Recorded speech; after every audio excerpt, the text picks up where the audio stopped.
उम्मीद करती हूँ आप सब खैरियत से होंगे। मेरी आज की वीडियो है बॉबन केस हमारा स्टिचिंग करते हुए बाहर क्यों आ जाता है। रिसेंटली मुझे जो कमेंट्स आया हुआ था, क्वेश्चंस था कि क्या रीज़न है जैसे ही वो स्टिचिंग करती हैं बॉबन केस बाहर आ जाता है। इसकी बेसिकली होती हैं दो वजह। अगर आप इन दो वजूहात को दूर कर लेंगी, कभी भी स्टिचिंग के दौरान आपका शटल बाहर नहीं आएगा। वैसे तो अमूमन अगर नॉर्मल स्टिचिंग कर रही हैं ओके जा रहा है, अगर आपकी मशीन स्ट्रकिंग की तरफ जाती है तो उमूमनली आपका तब भी ये मसला पेश आता है। अगर इस तरह का कोई मसला नहीं है, जैसे ही वो स्टिच करती है बाहर आ जाता है, तो आपने इसको देखना है कि आपने बॉबिन अपार्टमेंट जो कि अंदर वाला पार्ट होता है, आपने इसको सही से एडजस्ट किया है या नहीं किया।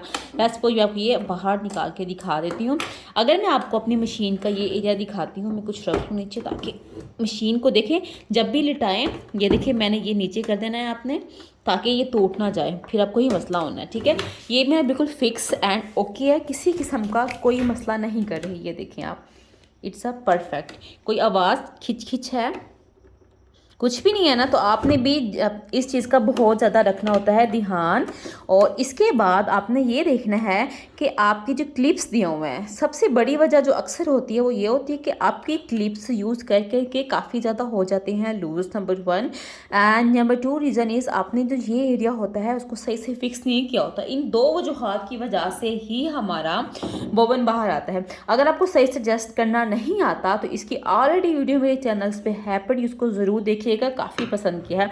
आपने क्या करना है, कोई भी स्क्रू लेना है, सॉरी, आपने क्या करना है, स्क्रू लेना है। स्क्रू लेने के बाद ये जो हमारे दिए हुए हैं ना, ये स्क्रू ड्राइवर से आपने इसको चेक करना है टाइट है या नहीं है। समटाइम क्या होता है कि हमारा मशीन स्टिचिंग होती है या कुछ भी करते हैं, हम इसको बार बार क्लीनिंग करते हैं, क्लिप्स को हम आगे पीछे करते हैं या ऑयलिंग करते हैं, बाल लोग ज़्यादा कर देते हैं तो ये लूज़ हो जाते हैं। सबसे बड़ी वजह ये होती है। दूसरा, आपने अपनी इस वाले हिस्से को सही से फिक्स ही नहीं किया होता। अब आपने जिसका भी मसला आ रहा है ना, सबसे पहले आपने अब यही देखना है कि आपको ये मसला तो नहीं आ रहा। अब ये देखिए मेरा कितना अच्छे से फिक्स है, मैंने क्लिप्स को खोल लिया फिर भी मेरा अच्छे से फिक्स है। अब आपने इसको निकालना है बाहर।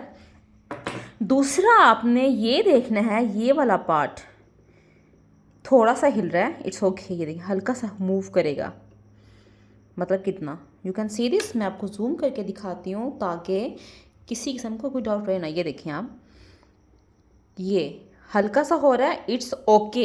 अगर ये खिंच खिंच कर रहा है या बहुत ही ज़्यादा मूव कर रहा है तो इसका मतलब है आपका ये पॉइंट हिला हुआ है। आपने इसको खोल के एडजस्ट करना है और फिर आपका बोबन बाहर नहीं आएगा। अक्सर मैंने देखा है, कहते हैं कि हमने सही फिक्स किया है, हम वो सही फिक्स बिल्कुल भी नहीं करते।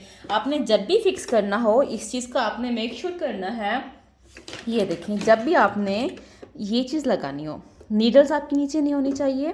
एंड नंबर 2, आपका ये जो सी शेप में दिया हुआ पार्ट, जिसको हम हाफ मून भी कहते हैं, ये आपका इस एंगल में होना चाहिए, मतलब कि लेफ़्ट साइड पे होना चाहिए। फिर हमने इसको पकड़ना है और इसको ऐसे रख देना है। बहुत आसान है, बच्चों का खेल है। आपने देखना है कि फिक्स है। सम टाइम अगर आपकी मशीन को 9 से 10 साल हो गए हैं या फिर आप रेगुलरली 2 ड्रेस स्टिच कर रहे हैं तो फिर ये थोड़ा सा यूज़ हो के घिस जाता है। अगर ये बहुत बुरी तरह से हिलता है तो फिर आपने इसको बस चेंज करा लेना है एंड दैट्स इट। और ये जो हम अक्सर हम रख देते हैं ऐसे ही, मैं आपको बताती हूँ ना वजह क्या होती है, सारी प्रॉपर्ली बता रही हूँ। मैंने इस पर वर्क किया कि ऐसी कौन कौन सी वजह हो सकती है जो प्रॉब्लम्स होंगी। ये देखें ना, ये अब सही से एडजस्ट नहीं है, थोड़ा सा इधर है, क्लिप्स तो आ जाएंगे आराम से, लेकिन ये फिक्स थोड़ा सा करते हैं। एक मिनट, ये देखें क्लिप आ गए दोनों साइड से, लेकिन ये अच्छे से फिक्स नहीं है। तो आपने इसको अच्छे से पहले दोनों फिंगर से ऐसे पुश करना है, फिर आपने अपने क्लिप्स को बंद करना है, ये ऐसे, ठीक है।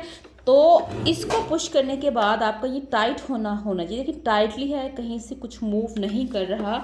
इसके बाद ये देखिए इट्स ओके। तो ये 2 बेसिक वजूहात होती हैं, आपका क्लिप्स लूज़ हो गई हैं या फिर आपकी ये चीज़ लूज़ हो गई है जिसकी वजह से आपका बॉबन केस जो है वो बाहर आ रहा है। अब मैं आपके सामने करके सारा कुछ दिखा रही हूँ, इट्स नथिंग। तो बस आपने अब दूसरी बात, जैसे ही आप लगाते हैं ना इसमें अपना बॉबन केस, नीडल नीचे नहीं होनी चाहिए, मेक श्योर। बस 2-3 चीज़ों का ख्याल रखना है, आपकी मशीन की वर्किंग 100% श्योर ज़बरदस्त देगी। ये देखिए कहीं कोई मसला कुछ भी फेस नहीं करना पड़ेगा। आई होप जिनका प्रॉब्लम्स था जैसे ही वो स्टिचिंग करती हैं बोबन केस बाहर आ जाता है, वो दूर हो गया होगा। अगर फिर भी कोई मसला है, समझ नहीं आ रहा, फिर भी कमेंट्स करके पूछ सकते हैं, मैं आपको उसका जवाब कोशिश करूँगी मज़ीद क्लियर या डीप में जाके दे सकती हूँ। अल्लाह हाफ़िज़, मिलेंगे नेक्स्ट वीडियो में। Bye bye.